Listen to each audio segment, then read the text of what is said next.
السلام علیکم ناظرین، میں ہوں علی حیدر اور آپ دیکھ رہے ہیں انفلیکس نیوز۔ ناظرین، جیسے ہر ایک کہانی کا ایک اختتام ہوتا ہے، ایک اینڈ ہوتا ہے ہر ایک کہانی کا، ویسی کرونا وائرس کی سٹوری اب ختم ہوتی ہوئی نظر آ رہی ہے۔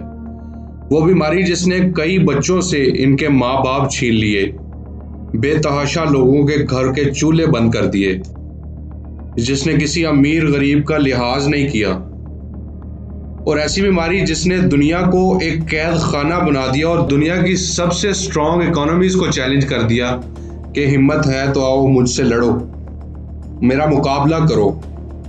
اس بیماری کا یعنی کرونا وائرس کا اختتام ہوتا ہوا نظر آ رہا ہے۔ تو چلیے دیکھتے ہیں کہ لوگوں کا رد عمل اس کو لے کے کیا ہوگا اور کرونا وائرس کے بعد کی دنیا کیسی ہوگی۔ ناظرین، کرونا وائرس کی وجہ سے عائد لاک ڈاؤن اور دیگر پابندیوں میں آہستہ آہستہ نرمی آتی جا رہی ہے۔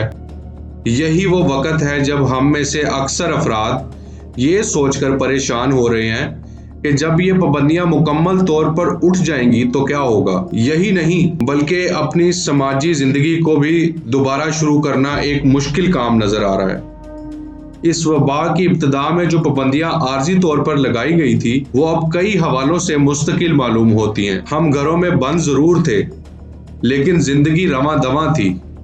اس عرصے میں لوگوں نے اپنی سالگرہ منائی، شادیاں کی، طلبہ گریجویٹ ہوئے، کئی افراد نے گھر سے نئی نوکریوں کا آغاز کر لیا۔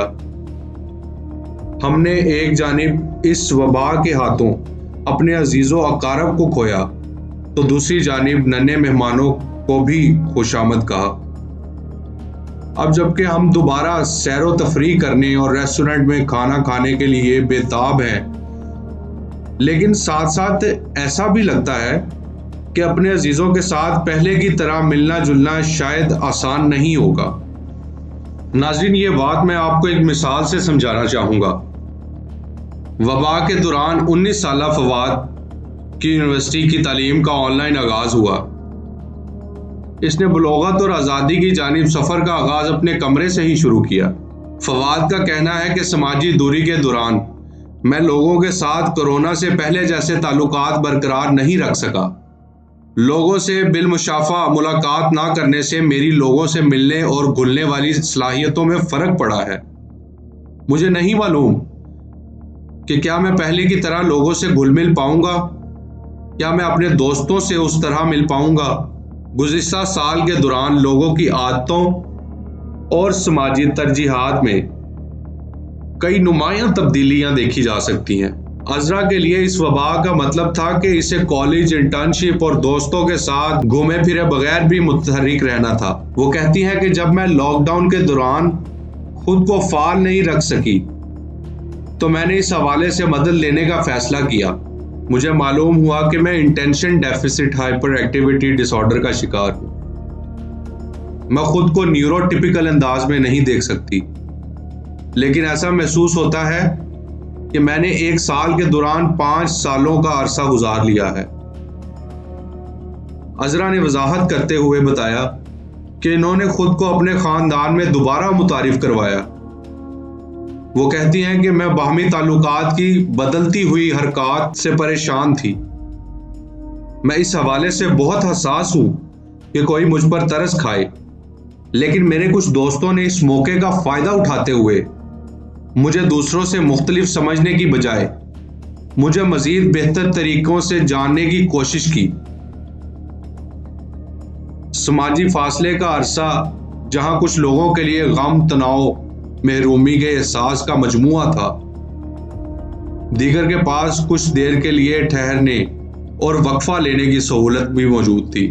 تاہم یہ تجربات انفرادی طور پر ایک دوسرے سے مختلف ہیں۔ ناظرین، دیپتی سولانکی برطانیہ میں مقیم گریف اسپیشلسٹ اور ٹرانسفارمیشن کوچ ہیں۔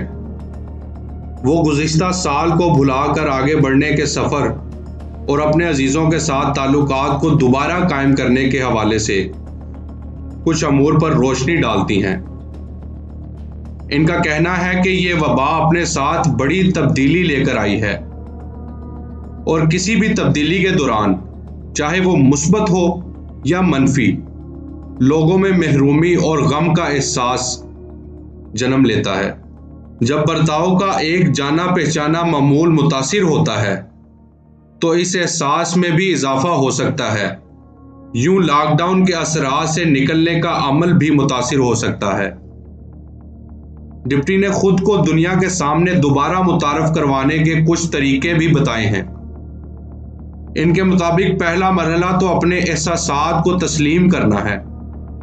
ان کے بارے میں اگر کوئی شرمندگی ہو تو اسے دور کرنا ہے اور یہ جاننا ہے کہ آپ اکیلے نہیں ہیں۔ اپنے جذبات اور اضطراب کو سمجھنا بھی بہت ضروری ہے۔ ڈپٹی سولانکی کا کہنا تھا کہ ابتدا میں لوگوں سے انفرادی طور پر ملاقات کریں تاکہ ایک ساتھ زیادہ لوگوں سے ملاقات کے دباؤ کو کم کیا جا سکے۔ اگر کسی کام کی اجازت موجود ہے تو اس کا یہ مطلب نہیں ہے کہ اسے فوری طور پر انجام دیا جائے۔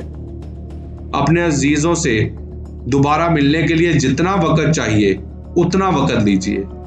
کھل کر اور دیانتداری سے گفتگو کیجیے۔ گفتگو کا ایک موضوع یہ بھی ہو سکتا ہے کہ آپ کے لیے لاک ڈاؤن کا کیا مطلب تھا، آپ نے کن چیزوں کا تجربہ کیا، کن چیزوں کو یاد کیا۔ ایسی مثبت باتیں جو آپ کو تلخ محسوس ہوں انہیں چھوڑ کر جذباتی سچائی کو اختیار کریں۔ معاملات کو جہاں سے چھوڑا تھا وہیں سے آگے بڑھانے کی امید کو بھی ترک کرنا بہت ضروری ہے۔ اسی صورت میں قدرتی طور پر معاشرے سے جڑ سکیں گے۔ یہاں میں آپ کو ایک اور مثال دینا چاہوں گا۔ انصر ایک 52 سالہ چارٹرڈ اکاؤنٹنٹ ہیں۔ لاک ڈاؤن نے ان پر کئی چیزیں منکشف کی اور کہتے ہیں کہ اس سے پہلے وبا سے میرا تعارف صرف کتابوں اور فلموں کے ذریعے ہی تھا۔ میں نے کبھی نہیں سوچا تھا کہ میں کسی ایسی وبا کا تجربہ کروں گا جو 7 ارب انسانوں کو متاثر کر رہی ہوگی۔ بدقسمتی سے میرے 2 عزیزوں کو اس وبا کی وجہ سے اپنی جان سے ہاتھ دھونا پڑا۔ اس وبا نے ہمیں احساس دلایا ہے کہ ہماری زندگیوں کو کتنے خطرات لاحق ہیں اور غیر یقینی کی وجہ سے پیدا ہونے والا تناؤ کس قدر جان لیوا ہو سکتا ہے۔ میں نے اس وقت کا استعمال اپنے بچوں کے ساتھ تعلقات مضبوط کرنے اور زندگی کے بارے میں غور و فکر کرنے میں گزارا، کیونکہ مستقبل کے بارے میں منصوبہ بندی کرنا تو لا حاصل نظر آ رہا تھا۔ دوسری جانب 20 سالہ صبا اور ایک یونیورسٹی کی طلبہ جو کہ گرافک ڈیزائنر ہیں، لاک ڈاؤن کے دوران ان کی دادی کورونا کا شکار ہو گئی اور انتقال کر گئی۔ لیکن میرے لیے کسی ایسے شخص کے بغیر اس عمومی زندگی کی جانب لوٹنا بہت مشکل ہے جو میرے لیے بہت ہی اہم تھا۔ واپسی کی خوشی منانے کی ایک وجہ اپنی نوکری، اپنا روزگار اور سپورٹ سسٹم تک رسائی ہو سکتی ہے۔ صبا کہتی ہیں کہ اس صورتحال کے طویل مدتی ذہنی اور معاشی اثرات کو سمجھنے کی ضرورت ہے۔ سعدیہ ایک ملٹی نیشنل کمپنی میں کام کرتی ہیں۔ وہ کہتی ہیں کہ لاک ڈاؤن میں نرمی کے باوجود میرا لوگوں سے ملنے کا کوئی ارادہ نہیں ہے، کیونکہ کرونا وائرس ابھی بھی موجود ہے۔ میرے لیے ورک فرام ہوم کی سہولت کسی نعمت سے کم نہیں تھی، کیونکہ اس طرح میں کام کے ساتھ ساتھ اپنے بچوں کی دیکھ بھال بھی کر سکتی تھی۔ لوگوں کو اب بھی SOPs کی اہمیت کا اندازہ نہیں ہوا ہے، اور اب جبکہ ان کے پاس کہیں زیادہ وقت ہے تو وہ ٹائم مینجمنٹ بھی بھول چکے ہیں۔ وہ کہتی ہیں کہ میرے عزیز و اقارب میں تقریباً تمام افراد ہی ویکسین لگوا چکے ہیں، لیکن وائرس سے متاثر ہونے کا خطرہ ابھی بھی موجود ہے، اور ابھی بچوں کے لیے کوئی ویکسینیشن متعارف نہیں کروائی گئی۔ میں اپنے بچوں کو کسی خطرے میں نہیں ڈالنا چاہتی۔ اگر میرا بچہ نہ ہوتا تو شاید صورتحال مختلف ہوتی، لیکن اب تو اسے گھومنے لے جانے کے خیال سے بھی مجھے خوف آتا ہے۔ ناظرین، آپ کو یہ سب مثالیں دینے کا اور مثال دے کے سمجھانے کا مقصد یہ تھا کہ اب ہر ایک انسان کی دنیا ایک الگ ہوگی، ہر ایک انسان کا زندگی گزارنے کا طریقہ مختلف ہوگا۔ کسی کو کرونا وائرس راس آیا اور انہوں نے گھر بیٹھ کے پیسے کمائے اور گھر بیٹھ کے اپنا کام کیا اور اپنے بچوں کو سنبھالا اور سب چیزیں مینج کی، اور دوسری جانب کرونا وائرس نے لوگوں کے عزیز و اقارب کو چھین لیا، لوگوں کو ان کی ایکٹیویٹیز سے دور کر دیا۔ ناظرین، یہ تھی کرونا وائرس کے بعد کی دنیا۔ اب اپنے میزبان علی حیدر کو اجازت دیجیے اور ہمارے چینل کو سبسکرائب کیجیے اور بیل آئیکن کو ضرور پریس کیجیے ہم انشاءاللہ مستقبل میں بھی آپ کے لیے مزید انفارمیٹیو ویڈیوز لے کر آتے رہیں گے. شکریہ. اللہ حافظ.